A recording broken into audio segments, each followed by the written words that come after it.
Wait, want to make a difference?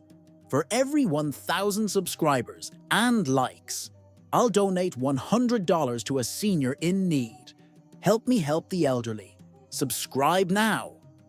John works hard for his living, so his wife decides he deserves a special treat for his birthday. One night, she blindfolds him and takes him to a local strip club. The doorman at the club greets them and says, "Hey, John, how are you doing?" His wife thinks this is a little strange. Once inside, John's wife removes the blindfold and asks him if he's ever been to this club before. "Oh, no," says John. "He's one of the security guys I meet on my business trips." After they are seated, a waitress asks John if he'd like his usual and brings over a Budweiser. His wife is becoming increasingly uncomfortable and asks, "How did she know that you drink Budweiser?"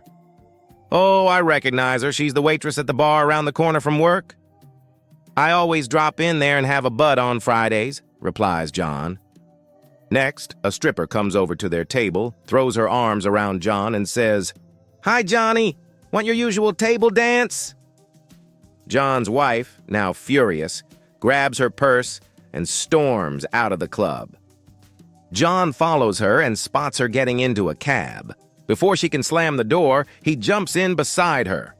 John tries desperately to explain how the stripper must have mistaken him for someone else, but his wife is having none of it. She is screaming at him at the top of her lungs, calling him every name in the book.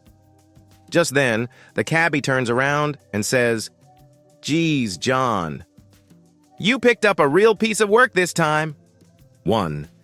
A young girl who was writing a paper for school came to her father and asked, "Dad, what is the difference between anger and exasperation?" The father replied, "It is mostly a matter of degree.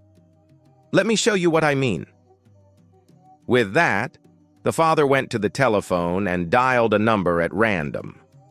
To the man who answered the phone, he said, "Hello, is Melvin there?" The man answered, "There is no one living here named Melvin. Why don't you learn to look up numbers before you dial?" "See," said the father to his daughter, "that man was not a bit happy with our call. He was probably very busy with something and we annoyed him. Now watch." The father dialed the number again. "Hello, is Melvin there?" asked the father. "Now look here," came the heated reply. "You just called this number, and I told you that there is no Melvin here. You've got a lot of guts calling again." The receiver slammed down hard. The father turned to his daughter and said, "You see, that was anger. Now I'll show you what exasperation means." He dialed the same number, and when a violent voice roared, "Hello," the father calmly said, "Hello, this is Melvin. Have there been any calls for me?" A general noticed one of his soldiers was behaving oddly.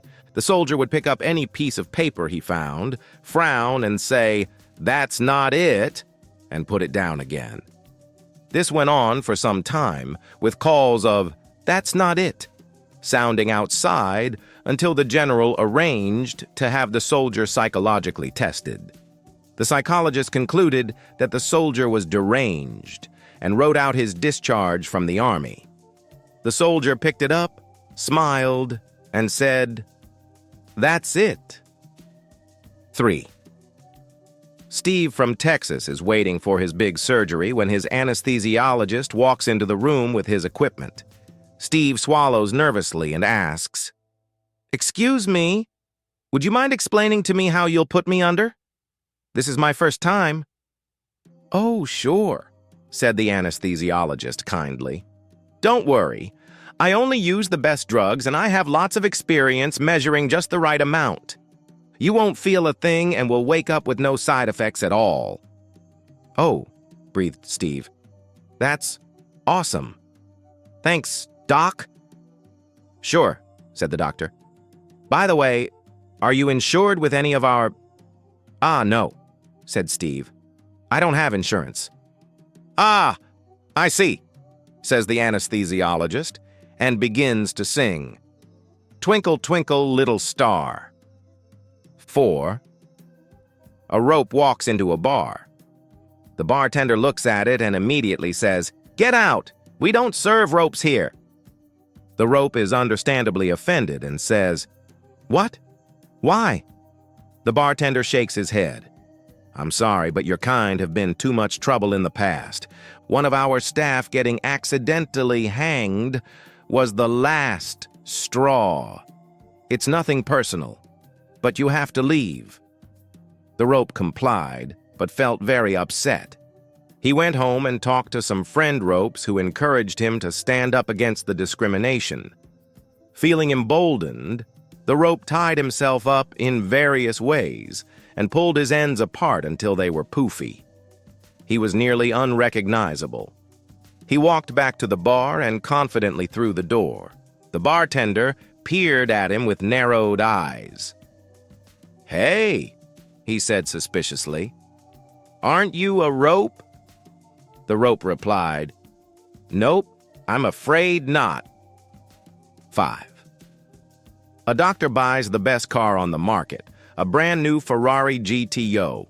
It's the most expensive car in the world, priced at a staggering $500,000. Eager to take it for a spin, he cruises around town and stops at a red light. An old man on a moped, who looks to be at least 100 years old, pulls up beside him. The elderly man eyes the shiny, sleek car and asks, "What kind of car you got there, sonny?" The doctor grins and replies, "It's a Ferrari GTO. It cost me $500,000. The old man whistles. "That's a lot of money. Why is it so expensive?"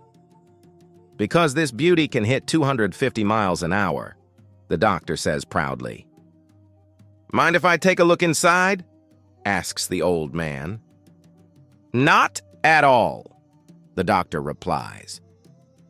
The old man leans in through the window, inspecting the plush interior, then leans back and says, "It's a nice car, but I think I'll stick with my moped." The light changes and the doctor decides to show off. He floors the accelerator and in seconds, the Ferrari hits 150 meters per pace.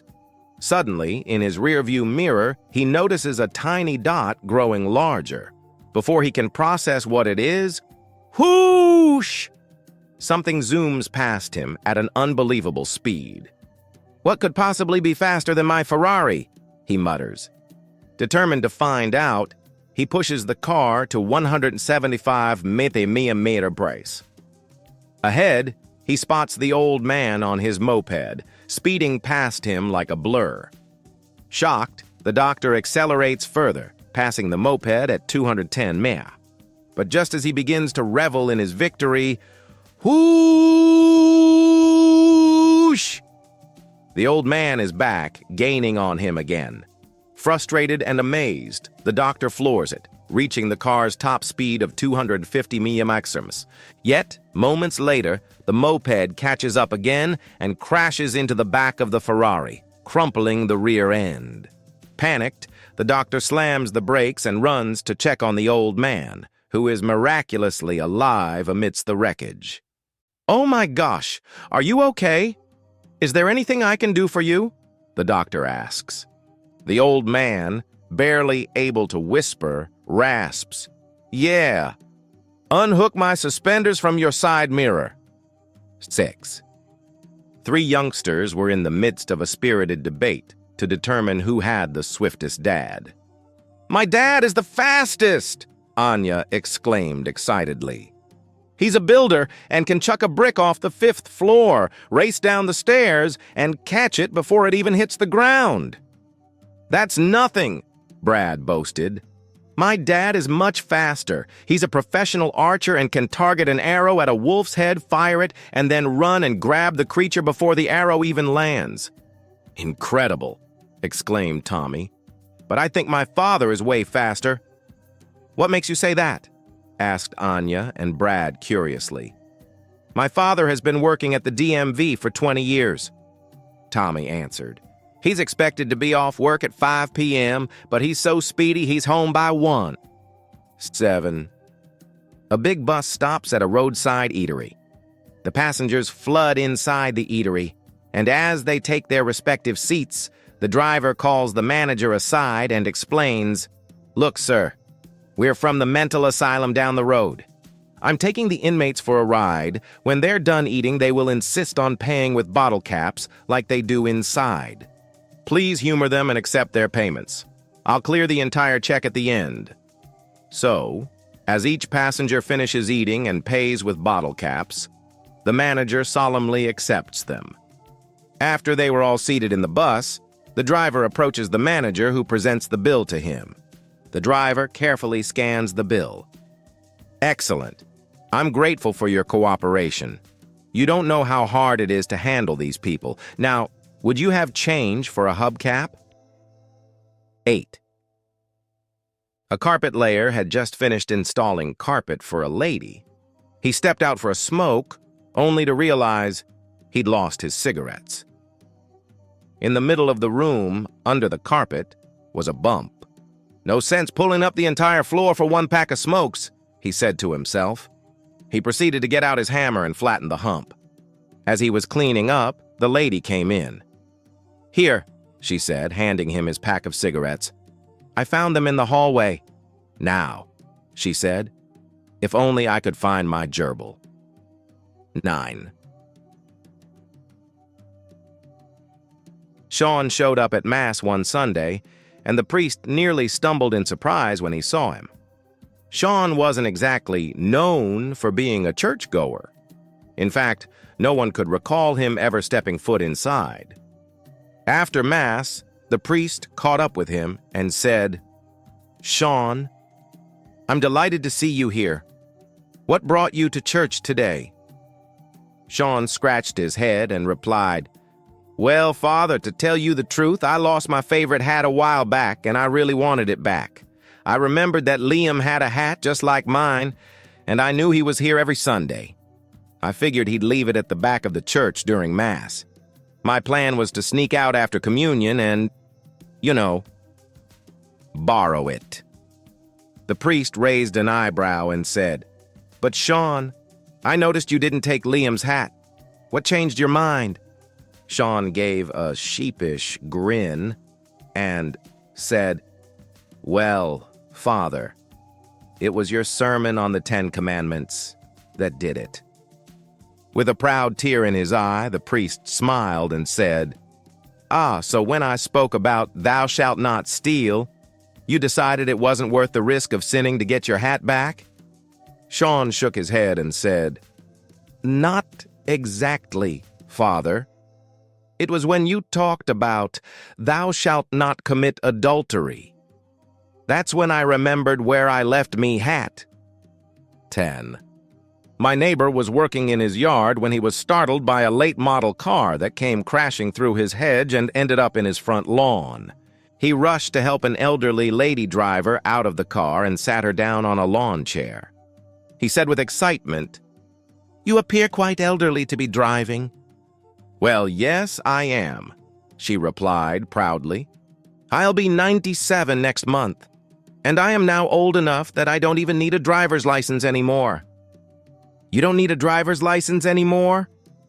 "That's right. The last time I went to my doctor, he examined me and asked if I had a driver's license. I told him yes and handed it to him. He took scissors out of the drawer, cut the license into pieces, and threw them in the wastebasket, saying, 'You won't need this anymore.' So I thanked him and left. Do not regret growing older. It is a privilege denied to many." 11. Little Johnny was with his mom as she was driving her old beat-up car on the highway. She tried to keep up with traffic, but they were flying by her. After getting caught in a large group of cars flying down the road, she looked at her speedometer to see she is doing 15 miles over the speed limit. Slowing down, she moved over to the side to let the group of cars get ahead. She looked up and saw the flashing lights of a police car. Pulling over, she waited for the officer to come up to her car.